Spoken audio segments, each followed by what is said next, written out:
मेरे सभी दोस्तों को मेरा नमस्कार, जय हिंद और सत श्री अकाल। दोस्तों, कला के महत्वपूर्ण प्रश्नों की सीरीज में आज हम प्रैक्टिस सेट भाग 1 का भाग 4 लेकर आए हैं, जिसमें आप सभी का स्वागत है।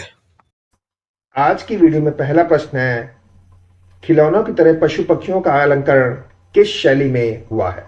क्या प्रश्न है? खिलौनों की तरह पशु पक्षियों का अलंकरण किस शैली में हुआ है? ऑप्शन है पहाड़ी शैली में, बाग शैली में, अभ्रंश शैली में और मुगल शैली में। तो बताइए दोस्तों, खिलौनों की तरह पशु पक्षियों का अलंकरण किस शैली में हुआ है? पहाड़ी शैली में हुआ है, बाग शैली में हुआ है, अभ्रंश शैली में हुआ है और मुगल शैली में हुआ है। तो अभ्रंश शैली में खिलौनों की तरह पशु पक्षियों का अलंकरण हुआ है। किस शैली में हुआ है? अभ्रंश शैली में।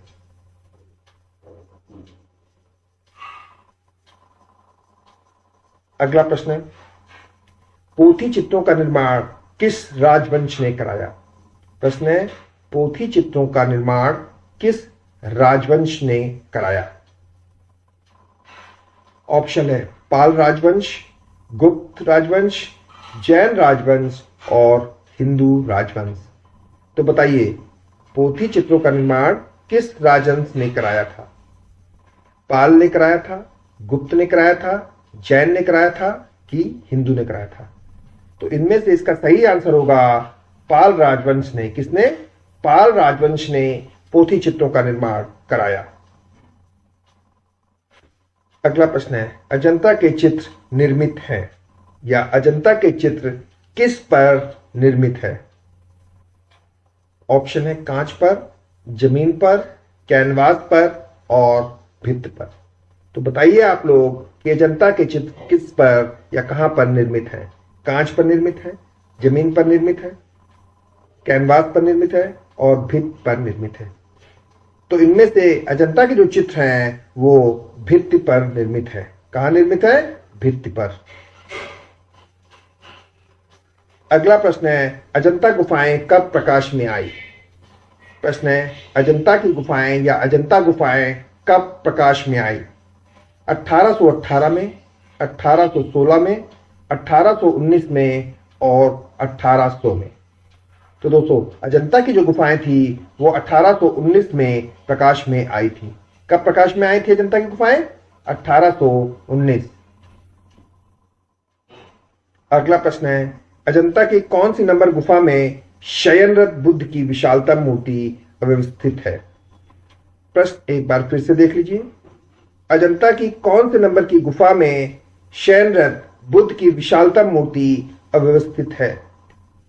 ऑप्शन है गुफा संख्या 10, गुफा संख्या 29, गुफा संख्या 26 और गुफा संख्या 9। तो बताएं आप लोग, शयनरत बुद्ध की प्रतिमा या शयनरत बुद्ध की विशालतम मूर्ति कौन सी गुफा में है? गुफा संख्या 10 में है, गुफा संख्या 29 में है, गुफा संख्या 26 में है कि गुफा संख्या 9 में है? तो दोस्तों, शयनरत बुद्ध की विशालतम मूर्ति जो है वो अजंता की गुफा संख्या 26 में है। कहां है शयनरत बुद्ध की मूर्ति? गुफा संख्या 26 में। अगला प्रश्न है, सतपुड़ा की पहाड़ियों की अर्धचंद्राकार घाटी जहां से बगौरा नदी घूमती है, कौन सा मंडप स्थित है? प्रश्न एक बार फिर से देख लीजिए। सतपुड़ा की पहाड़ियों की अर्धचंद्राकार घाटी में जहां से बगौरा नदी घूमती है, कौन सा मंडप स्थित है? ऑप्शन है जोगीमारा, बाग, अजंता या सिगिरिया। तो बताइए दोस्तों, सॉरी,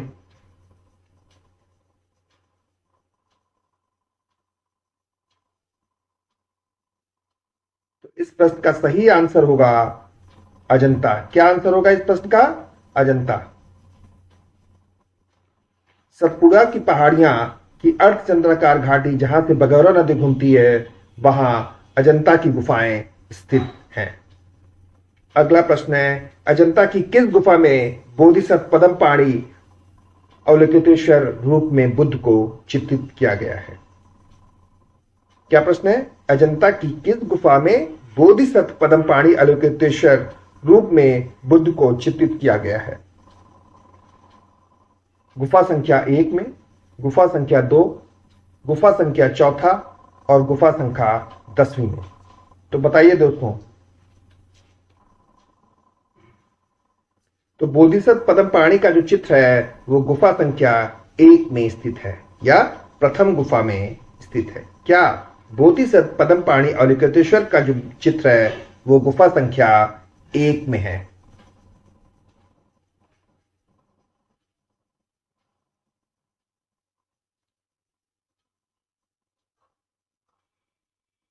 अगला प्रश्न है, किस पश्चिमी कला आंदोलन ने राजा रवि वर्मा को अपनी कृतियां रचने के लिए प्रेरित किया? प्रश्न है, किस पश्चिमी कला आंदोलन ने राजा रवि वर्मा को अपनी कृतियां रचने के लिए प्रेरित किया? ऑप्शन है अति अलंकृत, पुनः जागरण काल, व्यवहार और नव श्रेणीवाद। तो बताइए इनमें से किस पश्चिम कला आंदोलन ने राजा रवि वर्मा को अपनी कृतियां रचने के लिए प्रेरित किया था? तो नव श्रेणीवाद कला आंदोलन ने। किसने? नव श्रेणीवाद कला आंदोलन ने या नियो क्लासिज्म। क्या है? नव श्रेणीवाद या नियो क्लासिज्म ने राजा रवि वर्मा को अपनी कृतियां रचने के लिए प्रेरित किया।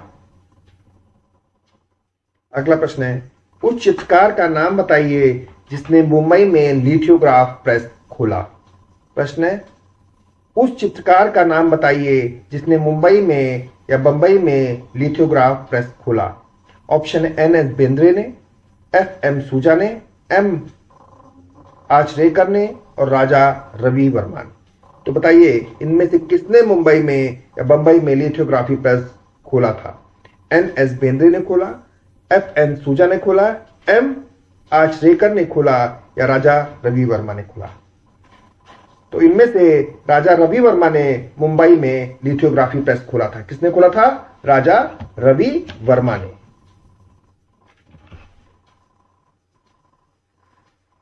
अगला प्रश्न है, पुजारी की मूर्ति कहां से प्राप्त हुई?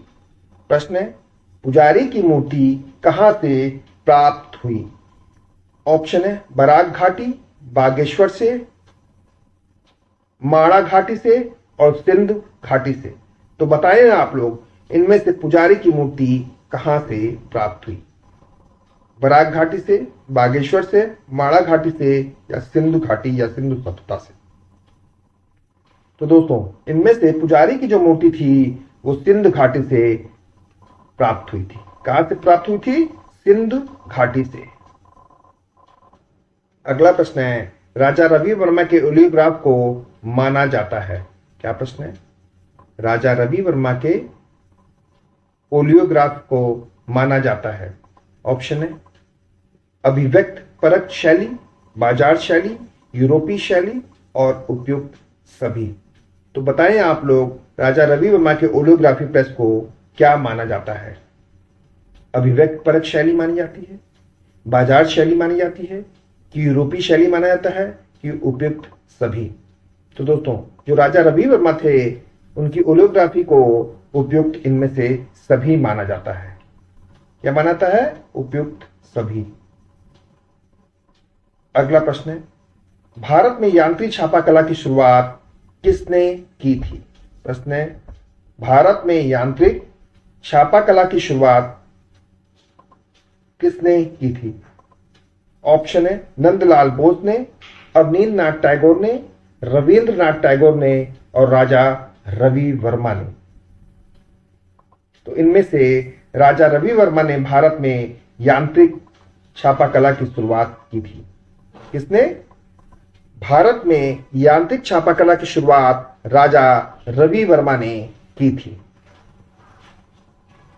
अगला प्रश्न है, लाजवर्द या लैपिस लाजुली रंग क्या है? प्रश्न है, लाजवर्द या लैपिस लाजुली रंग क्या है? ऑप्शन है प्रखर लाल, तीव्र नीला, फ्लोरोसेंट हरा और मेटमैला लाल। तो बताइए आप लोग, इनमें से लाजवर्त या लैपेजुली रंग क्या है?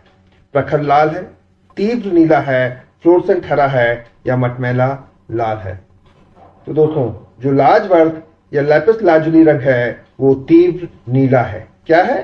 तीव्र नीला। अगला प्रश्न है, जोगीमारा की गुफाएं कहाँ स्थित हैं?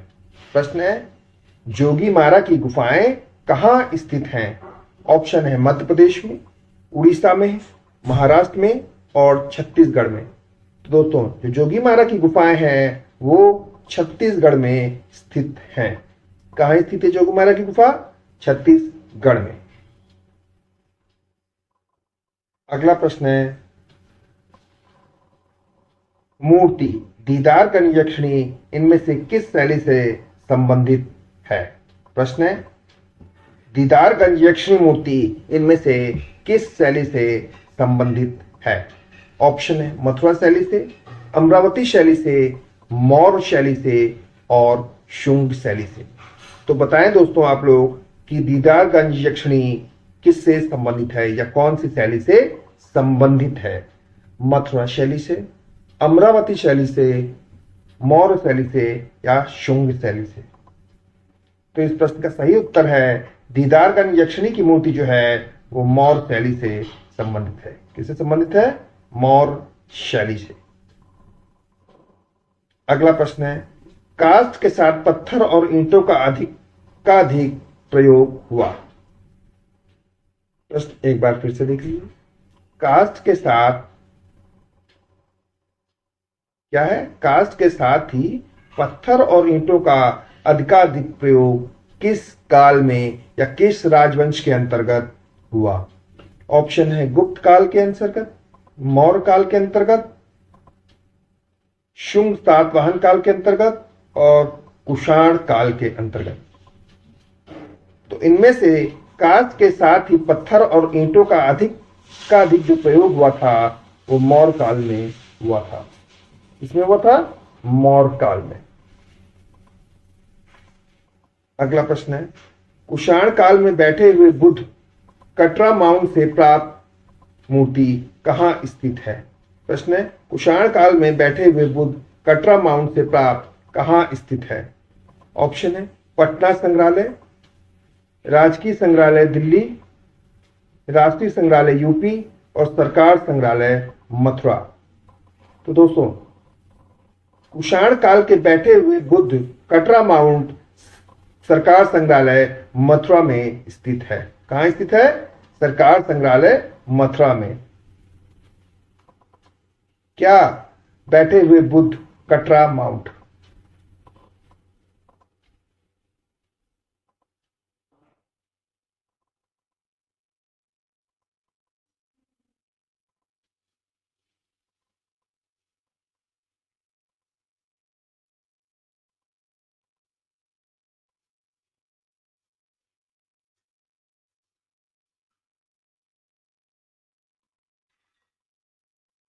अगला प्रश्न है, भारत में कुषाण कालीन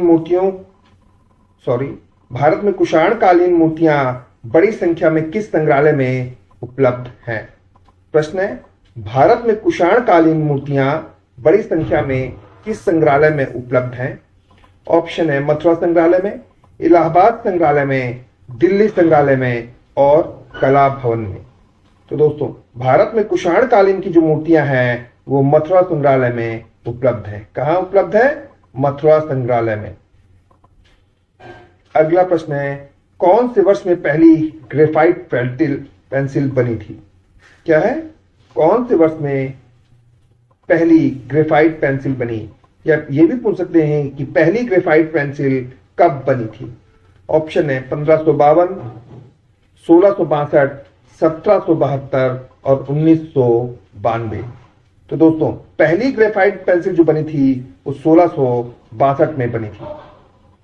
कब बनी थी पहली ग्रेफाइट पेंसिल? 1662 में।